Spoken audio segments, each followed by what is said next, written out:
And somebody else that I want to introduce you to very briefly this evening is Roz Lawson, who you can see on our screen. And Roz has just gone through college and has completed her studies and has moved on into other work. And I want her to tell you a little bit about that. So great to see you, Roz. Hope you're doing well. I am, thank you. Maybe you could just tell people very briefly how you came to sign up for a degree in theology at the Scottish Baptist College, because it was quite an interesting story. Yeah, well, I'll not give you the long version of this story, but the shorter version is that because I'm obviously no spring chicken, I had been working at Glasgow University for a number of years, survived a round of redundancy, but was really shaken by that and started to think, what else could I do? What does God want me to do now? And so a friend at my church, at East Mains Baptist Church, said, you should really go to the Scottish Baptist College. And I started really dreaming about that and looking up the website and wondering and thinking about that. I wanted to study theology in a confessional context. I wanted to study theology such that it would fit with the school run, because I have two young kids. And I came to visit a class at the college and I just loved it. I just thought it was great. And I really loved that the way that the college didn't accept a pat answer for anything, and that really I could see that it would make me dig deeper. So I resigned more or less the day after that, and joined the college in 2018 as a very young 42-year-old. And where did your studies lead you to?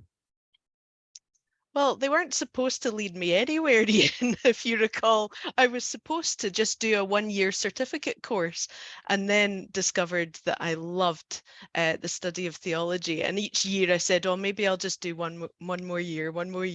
And then finally ended up with a 4-year degree. So. And what are you doing now, Roz? So now I am assistant chaplain at Glasgow University.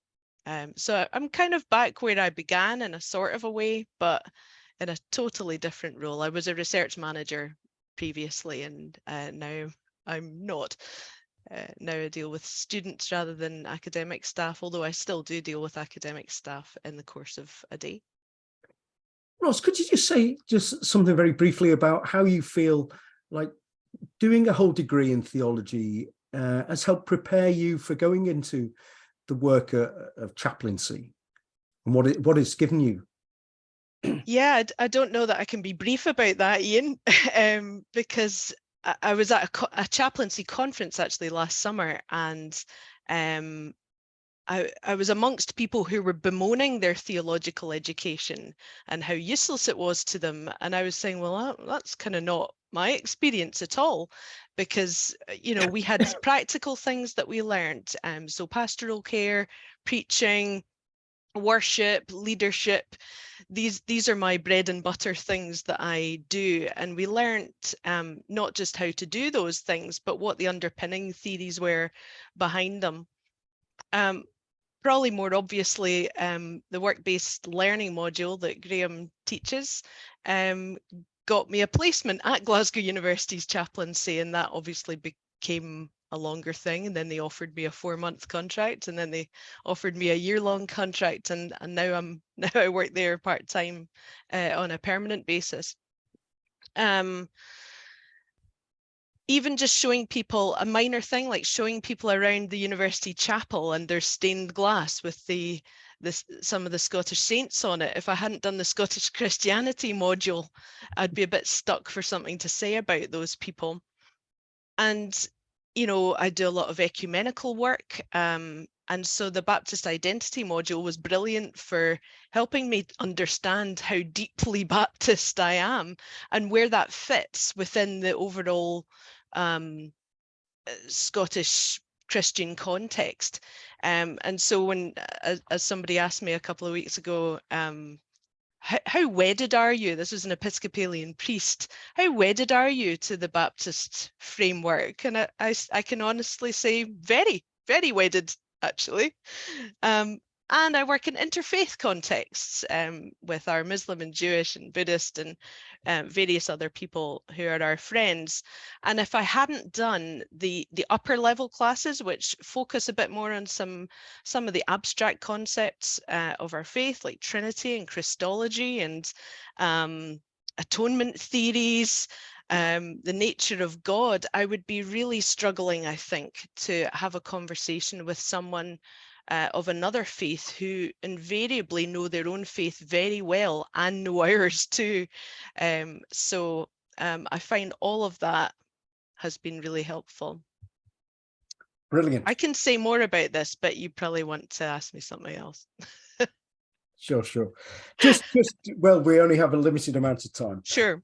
But thank you so much for that. I mean, what would you say to somebody who felt that they had an inkling of a stirring in their heart, maybe towards Christian service or even just studying more about their faith and learning? Would you want to encourage them to do that? Yeah, absolutely. Yeah.